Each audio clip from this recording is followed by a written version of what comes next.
కేంద్ర ప్రభుత్వ budget near about 46 lakhs. So ఇంత పెద్ద భారీ బడ్జెట్ లో తెలంగాణ రాష్ట్రం కోసం ఉంటాయని మేమంతా ఆశించాం. మూసీ రిజర్వేషన్ సంబంధించిన దానిపైన కానీ, ఈ నగర చుట్టూ ఉన్నటువంటి అభివృద్ధి కార్యక్రమాల గురించి కానీ, రీజనల్ రింగ్ రోడ్డు గురించి కానీ, ఇతర ఇన్ఫ్రాస్ట్రక్చర్ సంబంధించినటువంటి అంశాలు కానీ వాటిలో పొందుపరుస్తారేమని ఆశించాం, ఇంక్లూడింగ్ మెట్రో రైలు సంబంధించి కూడా. ఇవేమి ఇవ్వకపోగా కొన్ని ప్రత్యేకమైనటువంటి అంశాలను కూడా వాళ్ళు ప్రకటించారు. Biopharma Shakti outlet 10,000 crores over next 5 years అని చెప్పారు. కానీ అందులో కూడా ఏం లేదు. ఎలక్ట్రానిక్స్ అంటే హైదరాబాద్ అంటే ఎలక్ట్రానిక్స్ అనే పరిస్థితి ఉన్న దాంట్లో తెలంగాణ రాష్ట్రాన్ని అందులో పొందుపరుచుకోవడం చాలా బాధాకరం. కెమికల్ పార్క్స్ అన్నారు, ఫార్మా లాంటి ఇండస్ట్రీకి సంబంధించి హైదరాబాద్ తెలంగాణ రాష్ట్రం is known for pharma hub. ఇందులో పొందుపరుచుకోలేకపోవటం చాలా బాధ అనిపిస్తా ఉంది. Hyderabad has become a medical hub.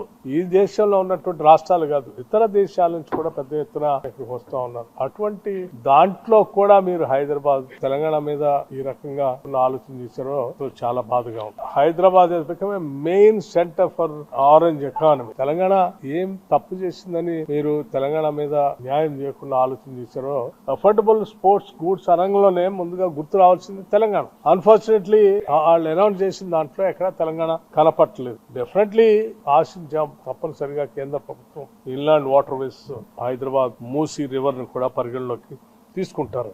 అద్భుతమైనటువంటి టూరిజం ఉన్నాయి స్థలాలు, ప్యాకేజ్ లో కూడా పెట్టుకోకపోవటం చాలా బాధ అనిపించింది. రేర్ ఎర్త్ మినరల్స్ సంబంధించి తెలంగాణ పైన కూడా దృష్టి సారించి ఉండుంటే బాగుంటుందని నేను చాలా ప్రగాఢంగా నమ్మాను. ఈ సెమీ కండక్టర్ సంబంధించి మాకు కూడా ఒక శాంక్షన్ ఇవ్వాలని చెప్పి వారిని కోరటం, పరిశీలన చేస్తామని చెప్పారు తప్ప కనీసం ఈ బడ్జెట్ లోనే ప్రకటిస్తారంటే ఇందులో కూడా ప్రకటించలేదు. వేరు రాష్ట్రాలు ప్రకటించారు కానీ తెలంగాణకు మాత్రం మొండి చేసి చూపించారు. వెల్ఫేర్ సంబంధించి ఎస్సీ ఎస్టీ మైనార్టీ వీళ్ళ వెల్ఫేర్ సంబంధించి పెద్దగా దీనిపైన ఎక్కడ దృష్టి సారించి ప్రత్యేకంగా వీటి కోసం ఆలోచన చేయలేదు ఇంత పెద్ద బడ్జెట్ లో. చివరికి VBG Ramji Mahatma Gandhi national employment guarantee scheme సంబంధించి గ్రామీణ ప్రాంతాల్లో ఉన్నటువంటి పేదలకు పెద్ద ఎత్తున నష్టం జరుగుతుందని ఈ సందర్భంగా తెలియజేస్తూ రాష్ట్రాలకి 4% ఫిజికల్ డెఫిసిట్ ఉంచేటట్టుగా పెంచండి అని అడిగారు.